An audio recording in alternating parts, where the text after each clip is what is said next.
I don't think it's working. Oh, hi everybody. Yeah, it's always a question of when we're live. Welcome to Behind the Scenes. We got a great topic today. Today we are going to talk about when our teens were the age of learning to get their license and learning to drive. And I'll just put out there that there was a lot of terror in that time for me. I really believed that driving 3 miles an hour to around like my little street, I could die. I had that feeling that I could die. And it'll be interesting. There's a video I think from the Francisco. Who's the family where you shared the video? Oh, the Holderness family. The Holderman family has this very funny video of which for me it was literally my life, and I'm sure for every other mother who taught their kid to drive, it was their life, holding on for dear life to that. What's the thing called that you hold on to? Crash bar. I don't know. What's it called? I said crash bar, but it's not. I think I thought it was for like hanging things, but maybe I'm wrong. Maybe that's just how my family does it. We call it the Jesus Christ handle. I was going to say we call it the Jesus handle. Wait, I can't hear all. What is it? Call it the Jesus handle. Oh yeah. That's what I heard it was called. I didn't know that. But anyway, so I have I've done driving with 5 kids, and one of my kids. Well, first of all, one thing I'll put out there as a rule of thumb for anybody who hasn't done this yet: don't have your kids tell their friends that they're going for that test, not because we have to lie about failing, but the moment of walking into school while everybody's waiting to hold up signs or any of those things, you don't have to go through that. You could fail a number of times. Most kids have failed taking a driver's test. So just have the thought beforehand that maybe let's do this test, and you'll tell your friends afterwards when you pass. Because I experienced the opposite. So I can tell you it's a lot of pressure. Well, and I can tell you there is no shame in failing. And it's not just 16-year-olds that fail their test. There are people in their 40s who move to a new state and do not renew their license on time, and go to renew their license and find out, no, in fact, you have to take that driving maneuverability test. And you know what? It's okay if you fail after driving for 25, 30 years. And there is no shame, and you have to hire a driver's ed person. So Mindy, do you know anybody who this happened to? I might. She's a lovely woman. She did recover, even though she was told you cannot drive alone for 7 days. You must have an 18-year-old or older in the car, licensed driver in the car with you for 7 days, and you come back in 7 days. How did she think I was getting home? I don't know. I had to sneak out of the DMV and pretend, hope nobody saw me get my car. And then I felt like a fugitive driving. I had three kids. That is really funny. No shame in failing. And I told all my kids that. But you could protect the public moment of it by not telling everybody you're taking the test. Yeah. Correct. Okay. Yes. Anybody have another story? Well, I'm in Mindy's camp. I did fail my own driver's license. I drove for 10 seconds and failed. I didn't make it out of the parking lot. I don't. What did you do?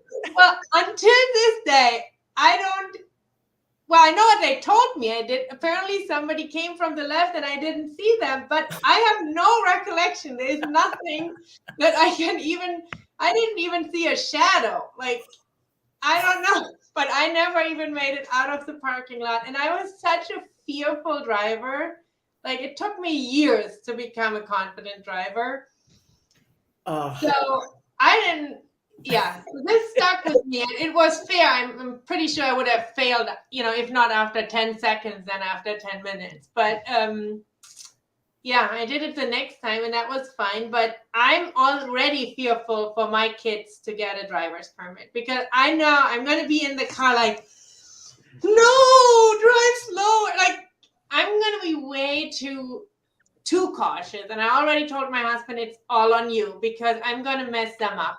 If I'm going to drive with them, they're going to be the most anxious drivers in the universe. Because you know what you want to say, Francisco, what you want to say to them is, wait, you're going 3 miles an hour? Can you go 1? Yeah, I just remember when I got my license, my mom had taken me there to get my license because I couldn't like drive there myself. It was also like a couple of towns over. You had to go on the highway. I think it was like a 20-minute drive. And I'm born in February, so it was winter, snow. We get out. I'm like, all right, I'll drive home. And my mom's just like, oh, will you? I think she didn't let me drive home after I got my license.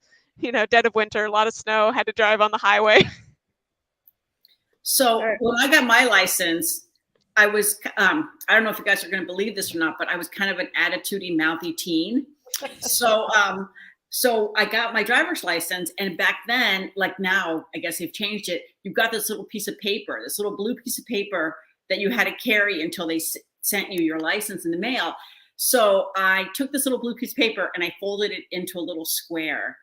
And of course, since I was 16, I wore really, really, really, really tight Levi's. And so I stuck it in that little tiny watch pocket that they have in the Levi's. Well, back then, do you remember how our parents would give us like the oldest, junkiest car?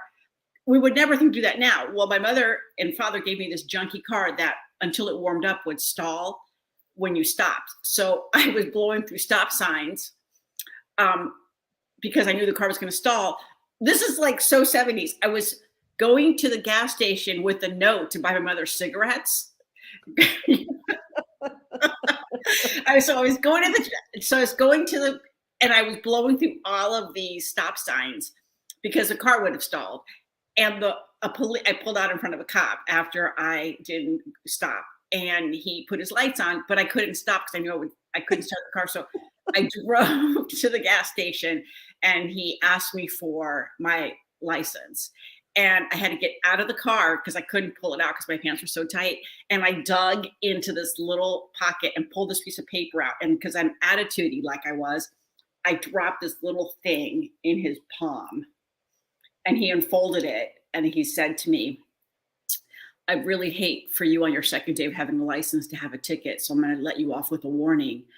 But you need to, you need to stop. And then I said, well, the car it stalls at stop signs. He goes, well, then maybe you need to get a new car. And I was like, thank you, officer. And then I went home with the cigarettes. So that was my like mouthy, whatever attitudey thing. And once again, I would never have given my children a car like that one.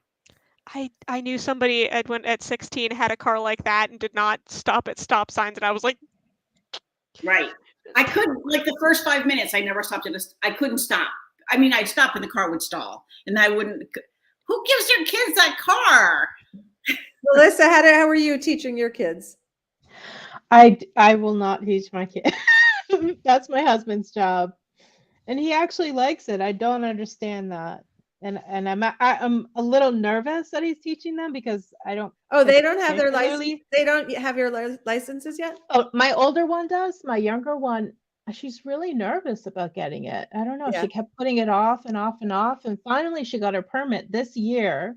Mind you, she just turned 20 like a couple days ago, and she could have gotten it when she was 16. She could have gotten her permit. Yeah.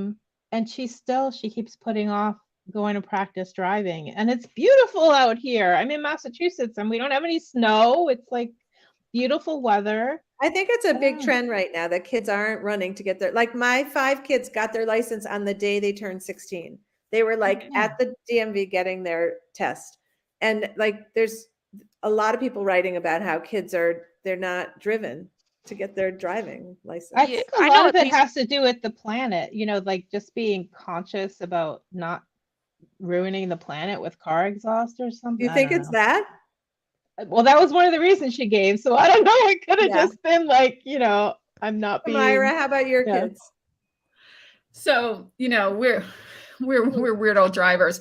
Only I and our youngest son were teenage drivers because we lived in public trans cities. There was never any rush to get a license for the others. So everybody else got licensed later in life. So we only did the teen driving thing with me. I failed the first time too. And I had taken the class, but I went to the test in my boyfriend's sports car. And took the test, and the guy failed me because he said I did not put on the emergency brake when I came to stop on a hill. Mm. Who does that? But okay, he's right. It was in the book. As you're driving? Yes, yes, yes. Wow. I didn't know that I one. was so, and it was the car. So what I did is I immediately signed up to take the test again. Had the instructor from the driving school come with their old clunky car, and no problem. I think he was What car he was jealous of in. your sports car, Yeah. Kamira. Yeah. I think he was jealous. It was a Or- muscle or car he too. didn't I give don't you want to some- mislead. It was a muscle car. It was so inappropriate. But so fun. Yes. So was that part of the rule? Is you have to put the emergency brake on a hill? Well, you I did never back heard then. I'm dating myself, right? I don't think that's a thing anymore. I don't Is even it a think my kids standard? know. Do your kids know where the emergency brake is? I'm not sure my kids know. Probably not. I don't know if I know it. It was a stick, right, Kamira? That's why it was a stick. No, it wasn't a stick. Oh. Was it at I've least never heard of red? that. Was it a red sports Yes, car? Right. it was a right. red muscle car. It was Oh, the worst you were possible asking for trouble. choice. He was It not really giving was. you your license. That's it. He had made a The moment he decision. saw that car, it was Yeah. not happening. He didn't know that my family, because it was a public trans place, did not have a car. That was the closest car I had access to, right? Oh, I didn't have to pay for that one. You have to pay for the driving school to take you to your exam, which is what I did the next week. Okay, I want to pose this question because I did this. One of my kids, I knew they weren't such a good driver. I knew they probably weren't ready for their license. But when the driving and the person at the DMV let that kid reset for maneuverability because they were about to hit the cone, I was so grateful. How crazy is that? Like, who wants their kid to be on the road driving when, objectively speaking, they were going to fail the test and they weren't a great driver? Well, first of all, Sue, that's how Yeah. I failed my test because I hit the cone. Nobody let me take it over. I know. I've never heard of that. The person Wait, did you said, also have the van, Mindy? Were you driving your van? I was driving a van. Yes, I was. That's a big car too. In your defense, Mindy, that was a big car. Thank you. Thank you. I You wish know the what- instructor had understood that. Well, you know, my- No, Sue, I did push my oldest to get his license only because he was a swimmer and had to get up at 5. I was tired of the 5 a.m. driver. So yes, I made him practice that maneuverability until, maybe I don't know if he was ready, but he was going to be ready by that Well, next morning. So my oldest turned 16 in November, and when she got her license, she was also a swimmer that was swimming with Mindy's son at 5. So she had to learn, which makes her a great driver. She had to learn to drive a car in the snow at 5 a.m. when they haven't plowed the streets. But she was by herself, so she learned how to slip and slide and figure it all out, like in the mornings when it snowed, because they hadn't plowed yet. So maybe that was good, maybe it was bad, but I don't know, because I wasn't awake. My husband got up with her. So, but that's how she learned. And so she became pretty much a confident driver from doing this. But, you know, that was a gift for her to be able to drive these streets alone. This is like underscoring how different we are as parents, because when it was like snowing and icy like that in the morning, I told my kids to stay home. I didn't even want them. I didn't want them driving. I didn't want to be in the street. I didn't want them in the school bus. I was like, You know it's a what, day though? off. They had a coach that said, I don't care, man. If you have to walk here, you better be here for practice. And once she got her license, I mean, I remember she's like, Mom, it's really scary out there. She's like, well, do you want someone to drive you? She goes, no, I'm going to learn to do it. So I think, but, you know, like I was saying, if they were by themselves, I think it'd be different if it was like that and there's, you know, rush hour traffic. The only other Well, thing and also, right. It's a great the swimmers. It was a great time to learn because at 5 a.m. there's nobody. And I think, it's facing your fears, you know. But I will say one little, my favorite story of people driving, it was a friend of mine, our neighbor, and he was saying how he was working on the hours with his daughter and they went to merge on a highway, right? And they're merging on the highway and she's checking her side view and to merge. And he said, you know what?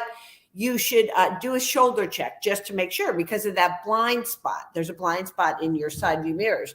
So if you picture getting on the highway, so he said, do a shoulder check. And she went, to the wrong side, to the, you know what I mean? Think about it, not the highway side, but she was like, oh, fine.